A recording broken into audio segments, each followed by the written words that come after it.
studio.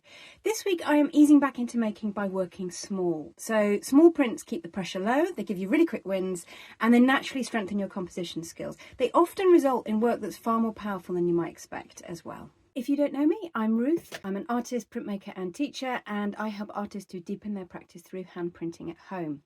Two things to tell you about this week. My Hand Printing Happiness 8-week comprehensive hand printing course is opening again for enrolment on March the 1st. If you want to hear about it first and get your discount, then please do join the waitlist. The link is below.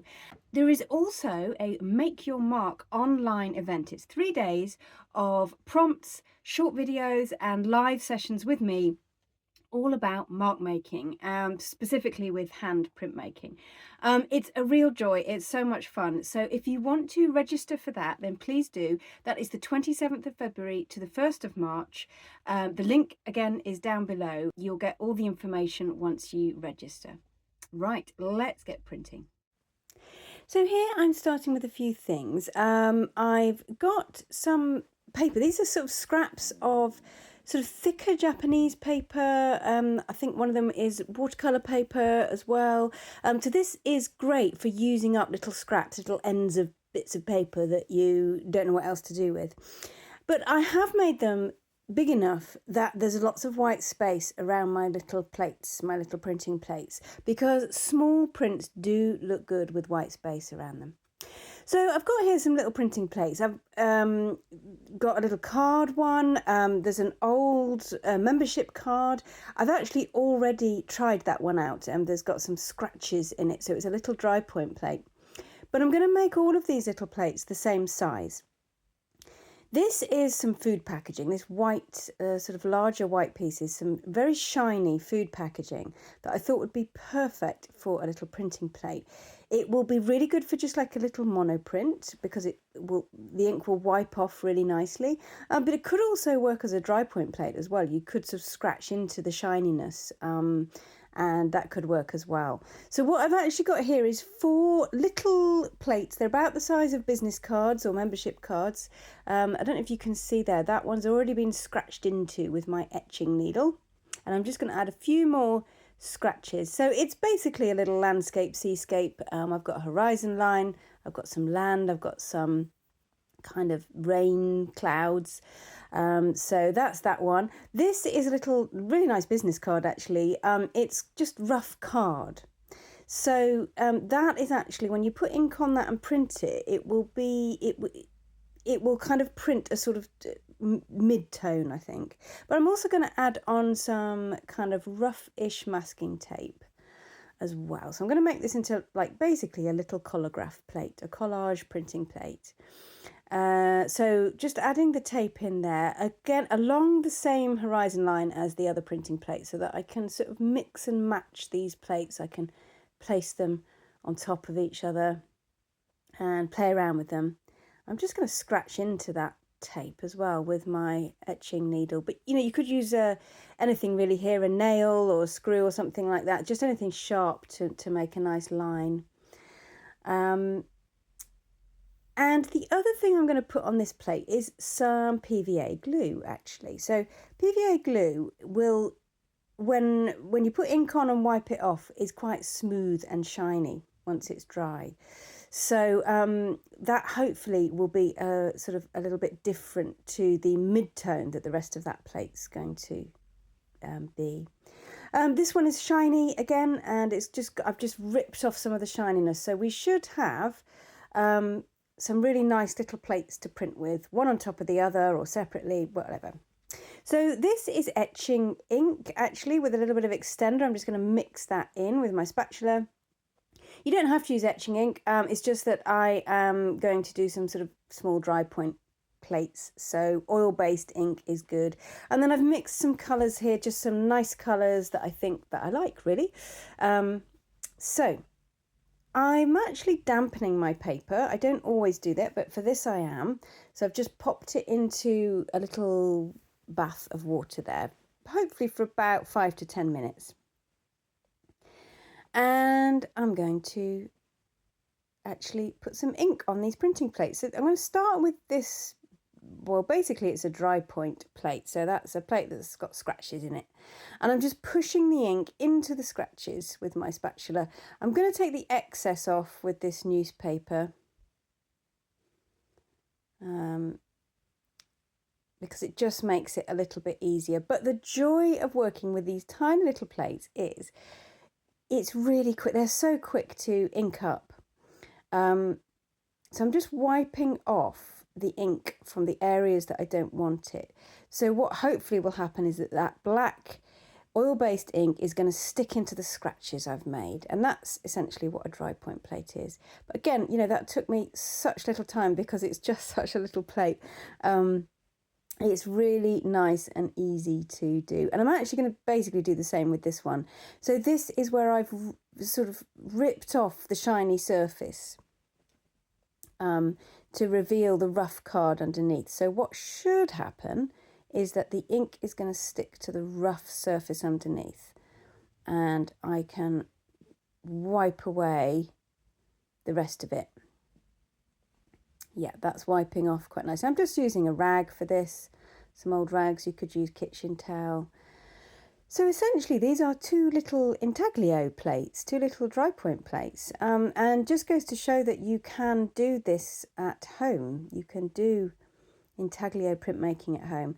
This one is the shiny material, food packaging, and all I'm going to use this for is just like a kind of like a little monoprint really. So I'm just rolling some ink on. That sort of very soft yellow colour, and then I'm going to take a little bit off, hopefully in quite a nice way with my piece of kitchen towel, just to give it a bit of gesture and movement.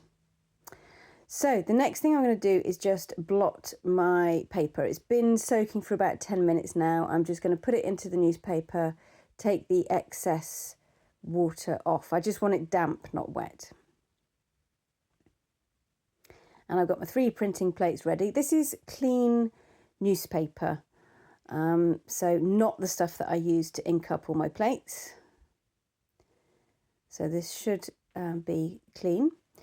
So just placing the paper over, so hopefully my plates are in the middle, bit of greaseproof paper or parchment, and my trusty Baron, Japanese Baron, and this is essentially like a little relief plate. So I don't need much pressure for this. Yeah, there we go. It's printed quite nicely, very soft. And then I'm just going to place my dry point plate on the top and flip it over. So take a deep breath, hold it steady and flip over. And this just means that you don't need to use registration marks. You know, because these are such tiny plates, it's so easy to just use this technique where you can just place one on top of the other and just flip over. Nice and easy. You can just hold your paper and your plate steady as you turn it over. And I'm using the sort of the edge of a wooden spoon for this. So I'm pushing the paper into those scratches that I made. It can take a bit of pressure, this type of printing, but again, because this is such a small plate, it really doesn't take much time. And there we go. That has printed really nicely on top of that soft yellow monoprint. And hopefully I can then put my 3rd little printing plate on top as well. So I'm just going to be mixing and matching these plates. I'm going to be putting one on top of the other in different order. I'm just going to have like a real nice play. And because these take such a short time to ink up, because they're so little and such a short time to print as well, you can, you know, really make quite a few prints in a short amount of time. Okay, so just checking that one's worked, and it has. It's printed beautifully. So that's 3 plates, and I have got a little smudge on the side there, but I'm going to try and get rid of that. So next up, I'm going to use some monoprinted tissue paper as collage. So I'm going to add that into the mix as well. So this is just a very little bit, and I'm just going to put some rice glue onto it, onto the side that doesn't have any ink on. I'm just using rice glue here. This is rice glue that I use. And then I'm just going to pop that aside while I ink up my plates. So I think I'm going to actually go for the same colour, the same kind of effect with this one again. I'm just going to use the end of my wooden spoon to make some little lines and some marks in that. And my trusty kitchen towel again, just to take a little bit of that ink off. And it wipes really beautifully, that plate actually. It's so shiny. You can make some lovely monoprint white marks. And just going in here with the dry point plate again, I think that really kind of made the print, the dry point plate. So I will be printing that probably on most of these prints. And I'm not going to bother with the sort of the other dry point plate because I've got this collage, so that's adding a bit of colour as well.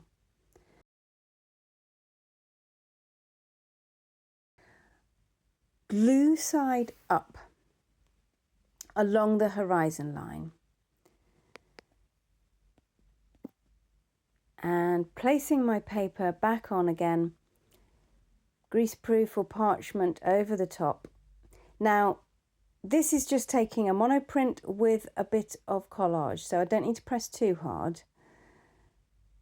And there we go. The collage is stuck to the paper and it's printed the monoprint at the same time. So that's exactly what I wanted.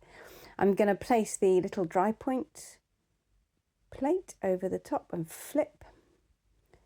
And let's take that print as well. I'm trying to get these right in the middle of the paper so that we've got lots of nice white space. Normally I quite like to crop my pieces down right to the edge, but in this case small prints can look really nice with that lovely white space all around. And that's printed really beautifully. So I've got 3 sort of layers on that. I've got the monoprint, the collage and the dry point.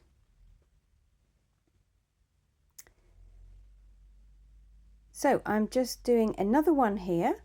I've skipped showing you the inking up, but I basically put a light blue onto that shiny plate and the yellow onto the sort of other dry point plate. And I'm just going to put the scratched landscape dry point plate over the top. This is slightly thinner paper as well. I think it's the Japanese paper. So it has been dampened and I've gone through all the steps, but I just thought I wouldn't repeat that again on the video, just to show you that you can do different things with each plate. You could put different colours on, you can put different marks on each plate, you can layer them up in different ways, you can do them in different order. And again, like I say, because it's so quick to do this, because they're so little, it can be really fun. And you know, you can do a half-hour, an hour session and get lots of unique prints out of this. And there we go, print number 3 with slightly different colours. And last but not least, I am going to do a print which involves this brown textured kind of collagraph plate. So my glue is dry on there now. I had to wait a little while for the glue to dry, but I'm going to do the monoprint on the shiny plate again. I'm going to do a little dry point again with this scratched design. So just inking those up, and then this one here should be quite shiny at the top there where I've put the glue on and it's dried, and it should be quite textured at the bottom where the card itself is quite rough, but also I've got some rough masking tape type stuff on there as well. So I'm going to put this sort of soft purpley colour on, and I'm just going to pop it on and then wipe some of it off. So hopefully that's going to make it quite soft and nice and gentle. You can see that the ink is sticking into that textured plate, that textured cardboard. And so that will print, quite a lot of the ink will print on that. Okay, placing my damp paper over again. So same as before. And I'm just starting off with my Baron here for the monoprint plate, and that's come out really nicely. just giving my surface a bit of a wipe because it's already got some ink on and I don't want the ink all over my nice white edges. So this is the sort of textured collagraph plate. Oops. So I'm using my Baron on this one, but I'm going to use the edge of it as well, the edge of the Baron, to like really get into some of the texture that I've put on there. Just to make sure that I transfer that ink onto the paper, because it might not come off otherwise. Yeah, and that's created some really nice little textures on there. Kind of looks a bit like a cloud. That was what I was aiming for. And then last but not least, the little dry point plate to give it some focus, some definition, just kind of give it a horizon line, make it all make a bit more sense. And I'm just using the edge of the wooden spoon here again for that one. And there we go. That's lovely soft print again. So these were so easy and fun to make, and no pressure, don't have to make anything really big. It makes everything so much easier making small things. So I hope that's inspired you to give it a go.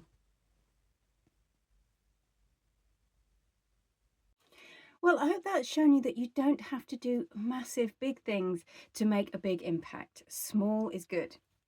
If you are interested in Handprinting Happiness, my comprehensive 8-week online course that's coming soon in March, then please do join the priority list. The link is below.